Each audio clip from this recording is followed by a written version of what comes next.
Welcome back to another episode of Living the Standard, the podcast for those who refuse to settle for average. I'm your host, Brandon Hogan.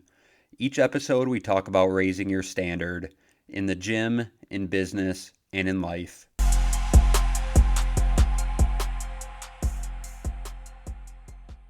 How's it going, everybody?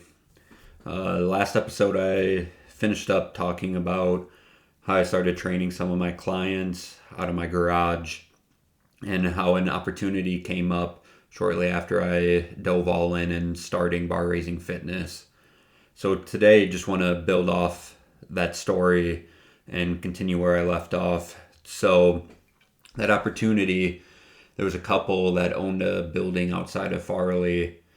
Well, I guess it was in Farley, just right outside of town, but it was a basic metal building, a bunch of bays where businesses rented out to store their equipment or whatever business they were in. And they had an extra space that they laid some carpet turf down and put up a batting cage. And anyways, they reached out to me off Facebook and just asked if I would be interested in offering some training in their space and just pay a small fee each month or whenever I would train in there. They're very flexible. They just wanted to get some use out of that space and saw on my Facebook that I was training and doing this. So they gave me an opportunity and I said, yeah, of course, let's do it. I knew I would train my brother in there because he lived in Farley at the time and he was still in high school. So Farley was actually where I grew up. We lived on a farm right outside of Farley, so familiar with Farley and the town, the people in it. So yeah, I said yeah, and knew I'd train my brother in there. That was for free, of course. But I figured I could offer some adult training classes in there with it being a bigger space in Farley. I knew some people in the area. They knew of me. So I thought it was a great opportunity to kind of get some group classes going where I could actually make some money and start spreading the word around of my company. So I started brainstorming. I figured I could offer some one-on-one training in the mornings, go there, do some one-on-ones because I was going to be training my brother early morning before he would go to school, and then decided I would do two adult fitness classes in the evenings and then fill in some space with some more one-on-ones if I was able to get any clients to start with, I guess. But I figured I would start with those service options and the adult group program. I can't remember exactly what I was charging, but I figured I would charge, I think it was maybe like $100 for like a 6 or 8 week program, or maybe $100 for the month. Whatever the case, if I got people, I'm like, okay, I can actually make some money to pay rent. Again, just spread the word around. Those classes alone would at least be able to get me by each month. So I thought, okay, let's offer this. And then one-on-one, I stayed with my low $10 an hour rates. I put together some package options like 8 sessions for $80. Can't remember exactly again, but it was cheap for the one-on-one still. So after I thought of these ideas and had a space, I put together some flyers and blasted it on Facebook, of course.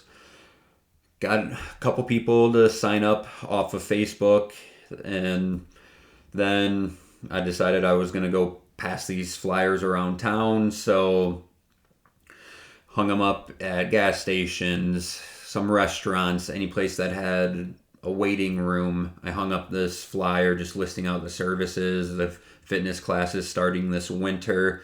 This was, again, shortly after I started in the garage. So I started in the garage in October of 2018, and I believe this opportunity came up in like November or late October. So the classes were going to start in like November But anyways, to kind of get some more people, or at least spread the word, I hung up those flyers and then went door to door, knocking on people's doors, giving them a flyer if they would take it, just letting them know, hey, I'm starting up these fitness classes. If you have any kids that are athletes, can get them started with some athlete training with me. And yeah, was actually able to get, I believe, like 10 people in one of the classes. It was like a 2-night-a-week class for 45 minutes in the evenings. And then I offered a quote, like a more advanced class after that class. So I would run the normal class first, and then after try a more advanced class. I think I had 2 or 3 people sign up for that one to start. So I mean, roughly 13 people. I was happy. That, like, you guys have no idea how excited I was. But anyways, this space, they didn't have any equipment. So I needed some equipment to offer these fitness classes and some training in. So the classes, I figured, okay, I'm going to run this like a boot camp style. I'm going to have circuits. I'm going to time it. It's going to be functional, strength, some endurance. So I was like, okay, what would fit that? A battle rope, a set or 2 of dumbbells, a med ball, an agility ladder. I got basic agility hurdles. What else did I get? I got some resistance bands, and I think I got a couple more pieces. Eventually got a sled, like a sled to push. So up some plates, that weighted plates. And then I eventually got another barbell that I brought there. So at first, I just got the bare minimum, those first few things that I listed off, and figured, okay, this is enough. This is all I need. And I paid for that with a little bit of money that I sold some of my items that I talked about that last episode. So I sold some of my personal items to make some money. So I had a little bit of that, and then some credit cards. Use that money to buy this equipment to bring with me to Farley. So stored them there, and that first class, like I said, like there was like 10 people in it, and I'm gonna be honest, like a little nervous. My mom was in the class, so made me even a little bit more nervous. And then one of my buddy's mom was in the class. A couple people I knew, a couple of my mom's friends, and then a couple of random people in it, and it was exciting. I know I keep saying that, but it was. This was a big step in bar raising fitness happening, and gave me that confidence in, okay, this is gonna work. Like, I'm doing what I have to do to make this work. And like I said, like, life throws opportunities at you, and I seized it. Like, this was an opportunity and seized it, and it got me rolling. So I ran those fitness classes boot camp style. It seemed like the people were enjoying them. It was good energy.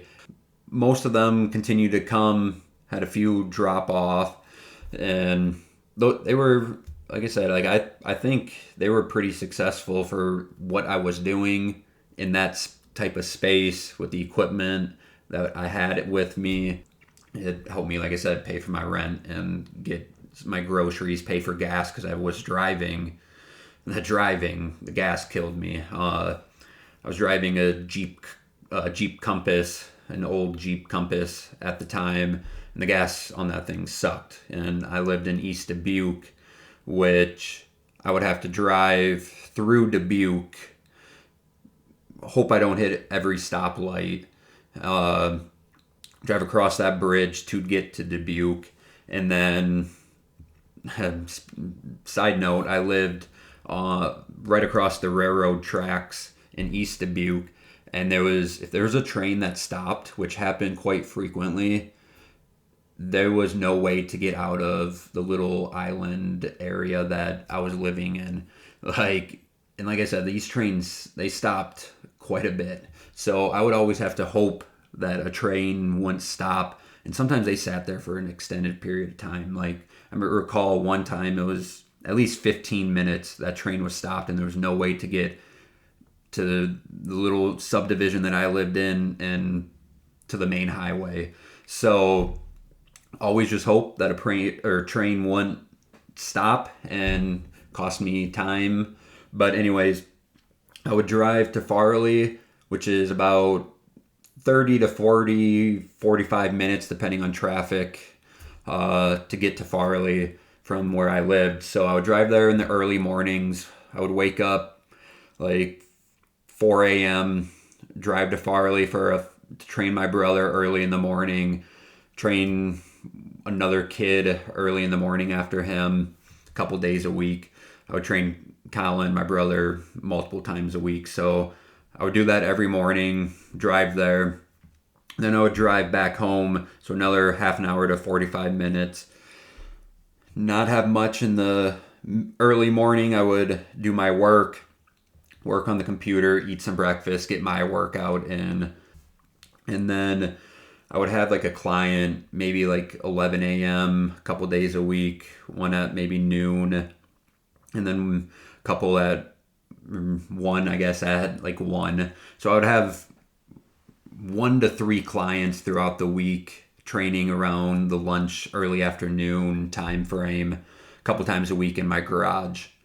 And then I would drive back to Farley in the evening time around 4 o'clock. I would drive back to Farley to set up for my adult class that I just ran at like 5:30. I would have one client a couple times a week after school. So a couple times a week I would have to get there by like 3:30, 4 o'clock to train a little kid. And then I would have my adult class like 5:30 and then another one at like 6:30. So then I would have those 2 classes a couple times a week and then train 1 or 2 kids after that a couple times a week. Or I eventually got a couple fitness clients there as well that wanted to do boxing with me in like a circuit style training. So trained a couple adults after those adult classes as well, like in a private training. And then I would finish up there like 8 or 9 o'clock at night and drive back to East Dubuque. So a lot of driving, which was good at the time. Actually, I had my set playlist that I made on my Spotify. That it was my like motivation playlist of music, of songs, like a bunch of random songs, bunch of random genres of songs, but the lyrics of these specific songs hit home. Like they were hit, like making me motivated, keeping me confident, keeping me going. Like I said, wide range from rap to classic to pop, but every song, their lyrics, like I listened to every day when I was driving. And like I said, those songs, it's crazy how music just hits home at times. And still today, like when I hear these songs, like when they come on my playlist, I can't listen to them very often because I got burnt out of them. But every now and then, like when the song pops up, it brings me back to this time frame when I was driving so much just to make a little bit of money with training. And during that time, just it was a blessing and I loved it. So yeah, during this time, I actually received another opportunity shortly after accepting this Farley one, out in Dyersville actually, which was about 5 to 10 minutes from Farley. So during this time, there was a Anytime Fitness in Dyersville, and the owner of this Anytime Fitness, me and her got in contact somehow, again off Facebook, I want to say. She was wondering if wanted to offer training to her members, and it can be labeled as a independent contractor, so it's still bar raising fitness, and then just pay her a small fee. Again, looked at this as an opportunity, and I was like, yeah, let's do it. And so went to Anytime Fitness, thought of some services there. I offered these services that, hey, I will be training in Anytime Fitness. If you want to train with me, feel free to reach out. Blasted it all over social media. Got a couple of Anytime Fitness members wanting to train with me, so picked up this lady that wanted to train with me early in the mornings. And then I had another parent that wanted their son to train with me. One of my old buddies from high school, he's like, yeah, I'll train with you. After I reached out to everyone on my social medias too, and like Snapchat, just everyone in my contacts. And like I said, got one of my old buddies. He wanted to train with me in the evenings. So had a couple more fitness clients and a couple more athletes. So I bounced around my schedule around where some mornings I would be in Farley, some mornings I would be at Anytime Fitness in Dyersville. So again, I lived out in East Dubuque, so Anytime Fitness is another 15 minutes from where I live. Again, wake up super early, drive to Dyersville for 1 or 2 sessions. I would get my workout in there whenever I was there, and then drive back to East Dubuque, and then either drive to Dyersville, then to Farley, or vice versa, go Farley, then Dyersville, depending on the day and depending on who I was training that day and when the classes were. I tried offering a couple classes at Anytime Fitness. They didn't work. So Anytime Fitness trained a couple one-on-ones, and then Farley I had my classes and a couple more one-on-ones or private groups. So it was looking real nice. I was pretty happy with where I was at, and I knew I was going to continue to work and get better at this, spread the word, do whatever I had to do to keep growing. And I knew this was just a start. Like, okay, I'm gaining traction, I'm getting clients. So I was pretty happy and optimistic on where this was going. Personal training, it's a tough industry, and it's tough to make money in it for one, and it's tough to last because you're making such little money right away, and the client retention isn't always there right away. So yeah, it's a tough, but like I said, I was optimistic and I was confident that I was going to make this happen and do what I had to do to make this work. And it's funny, I remember I was filling up gas once at Casey's, and another high school buddy was also at that gas station, and he was filling up gas, and we started talking, hey, how things are going. And he said, hey, so I saw that you started this up. What's your plan with it? And I remember telling him, I'm hoping in 5 years I can have my own space, own facility to train in. And little did I know another opportunity would pop up shortly after that. I appreciate you listening to today's episode.